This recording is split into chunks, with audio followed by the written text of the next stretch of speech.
when I first read the script, I realized she's the kind of woman that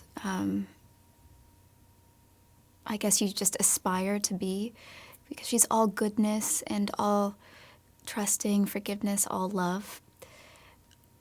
And I thought, I mean, it's kind of difficult when you think, gosh, how can I play a character that's this spiritual and loving and pure?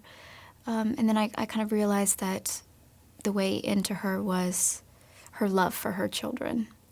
I thought, okay, well, if I do that, then I think that's kind of the key to finding who she is. So that's where I started. And then I watched a lot of movies from like the 1930s and 40s Terry asked me to watch. I watched a lot of Lauren Bacall, he asked me to, because there was a different way of talking. He had said to me, which I find is true, and I find that I do this a lot, that the way we speak nowadays is we speak so fast because we're afraid someone's going to cut us off. So we kind of like talk, and there's this kind of rambling thing. But if you watch movies back from 1930s or 40s, there's this confidence and directness, and it's very slow, the way they speak, which is actually the way Terry speaks in real life. He's very slow and direct, but you don't expect it to take, as long as it takes, but you're listening at every word. Those were the places that I started. Well, it is tough because you think in a way sometimes it's like acting with a straitjacket on, because there's those scenes where Mr. O'Brien, Brad, could be doing something that's not necessarily the most generous or kind, especially to the boys. And me, being who I am, want to just go up and be like, stop. And because a lot of the movie, the way we filmed is so, Terry gives us the lines, but then he also adds lines as we're filming, and then you're encouraged to follow anything that you want to do. When I first met Brad, it was right before we did the courtship section of the movie. So Brad and I were like, hey, nice to meet you. And then all of a sudden we're on the grass, and we're kind of like playing with each other's hair.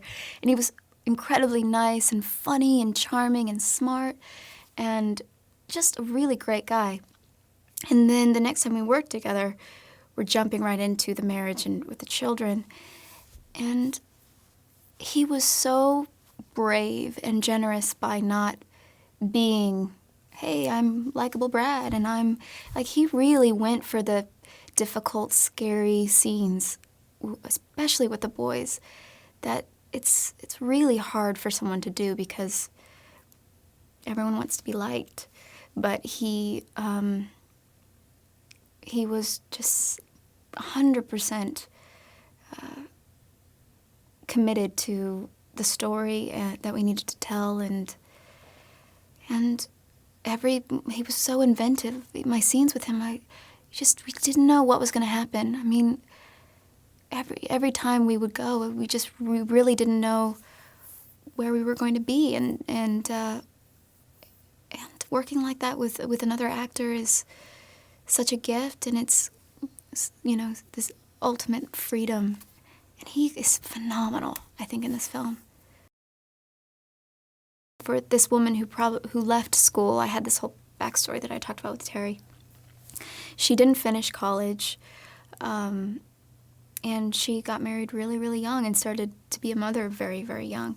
And where really would she have gone? She didn't really have any options.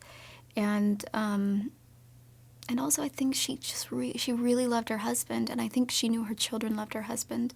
And I think she saw that he was a better man than he allowed himself to be most of the time.